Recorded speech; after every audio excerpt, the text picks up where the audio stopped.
अब हम next topic में देखेंगे गैलेंट्री अवार्ड, वीरता पुरस्कार। तो गैलेंट्री अवार्ड देखते हैं।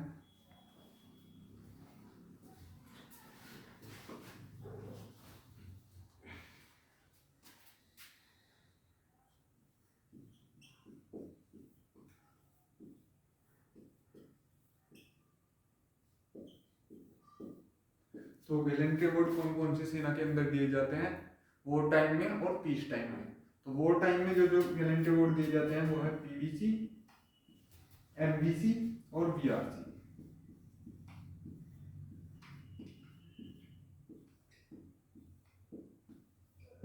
तो ये है वॉर टाइम यानी कि युद्ध काल। मैं यहां लिख देता हूं, युद्ध काल में दिए जाने वाले पुरस्कार। तो कौन कौन से हैं? परमवीर चक्र,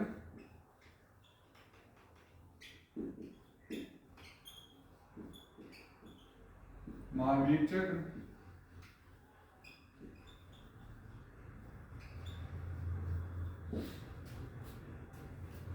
और लास्ट है वीर चक्र।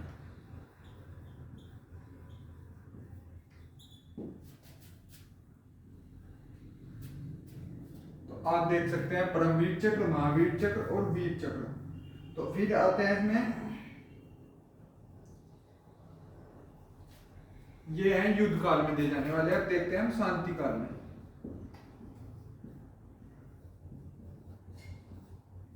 शांति काल में फर्स्ट आता है अशोक चक्र, कीर्ति चक्र और शौर्य चक्र। अशोक चक्र,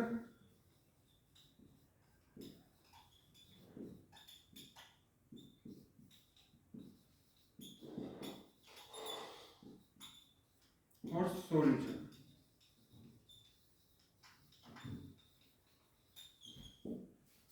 तो आप इसे नोट कर सकते हैं। मैंने आपको बताया युद्ध काल में दिए जाने वाले वीरता पुरस्कार।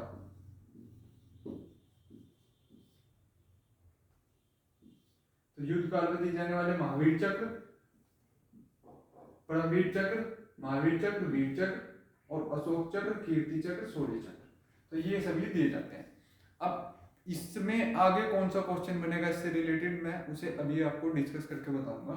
आप इसे नोट करिए पहले, फिर मैं इसमें जो नेक्स्ट क्वेश्चन कैसे बनते हैं गैलेंट्री अवार्ड से रिलेटेड उसके भी हम डिस्कस करेंगे।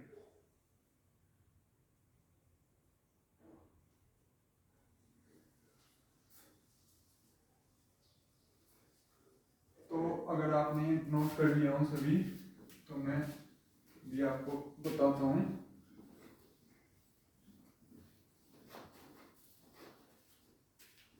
तो नेक्स्ट चीज जो हम देखते हैं इसमें कि परमवीर चक्र, पीवीसी। तो 21 परमवीर चक्र विजेता है, 21 पीवीसी होल्डर है, जिनमें से 20 है आर्मी से और 1 है एयरफोर्स से।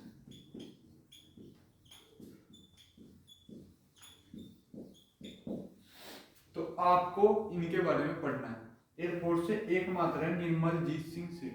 तो आपको इनके बारे में कंप्लीट पढ़ना है कि आर्मी में कौन सी सैनिक कार्रवाई में परमवीर चक्र मिला, जैसे कारगिल के युद्ध में 1971 वॉर, 1962, 1965।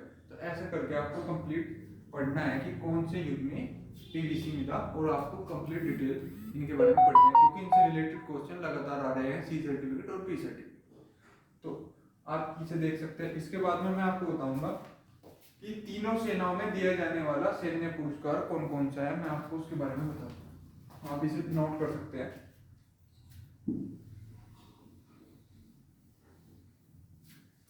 तो कौन सा वीरता पुरस्कार है जो सेना दिवस परेड पर दिया जाता है सेना अध्यक्ष द्वारा तीनों सेनाओं में। तो सबसे ऊपर हम देखते हैं पहले आर्मी का, फिर नेवी, फिर एयरफोर्स।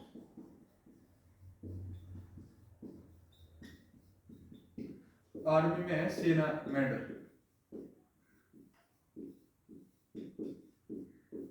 नेवी में है नौसेना मेडल,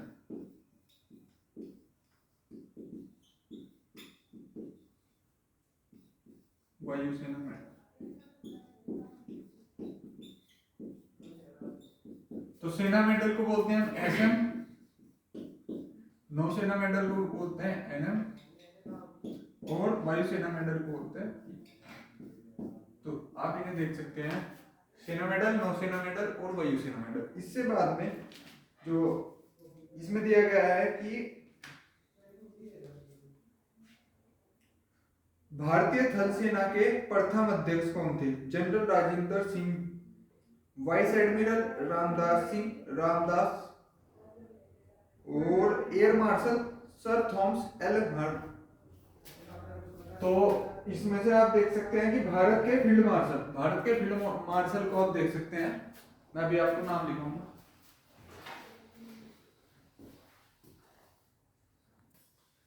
तो दोस्तों जैसे आपको पता है कि तीनों सेनाओं में एक एक रैंक उपाधि के तौर पर दी जाती है। जैसे सेना में होती है फील्ड मार्शल,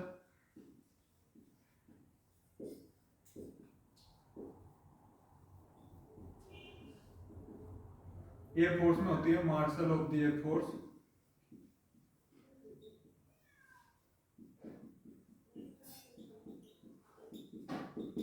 और नेवी में होती है एडमिरल ऑफ द फ्लीट। तो तीनों सेनाओं की जो रैंक है ये उपाधि वाली, एडमिरल ऑफ द फ्लीट अभी तक किसी भी सेनाध्यक्ष, नौसेनाध्यक्ष या किसी भी नौसेना के कर्मी को नहीं दी गई है। मार्शल ऑफ द एयरफोर्स अभी तक बने हैं अर्जन सिंह।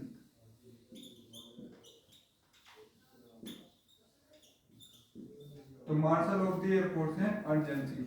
और फील्ड मार्शल की रैंक मिली है सेम मानेकशॉ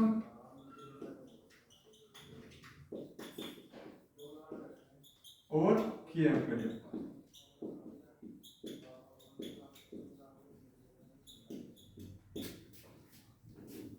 तो आपको याद रखना है कि फील्ड मार्शल की रैंक सबसे पहले सेम मानेकशॉ को मिली थी, जो कि पूर्व सेनाध्यक्ष हैं थे उस टाइम। तो 1971 वॉर के टाइम पर सेम मानेकशॉ सेनाध्यक्ष थे भारतीय थल सेना के। तो आपको ये सब चीजें याद रखनी है। अब आपको बताया जाएगा कि आर्मर्ड फोर्स से किस तरह के क्वेश्चन आते हैं। मैंने आर्मर्ड फोर्स इस हैंडबुक के अनुसार कंप्लीट करा दी है आर्मर्ड फोर्स का चैप्टर। अब हम देखेंगे किस तरह के से क्वेश्चन आते हैं।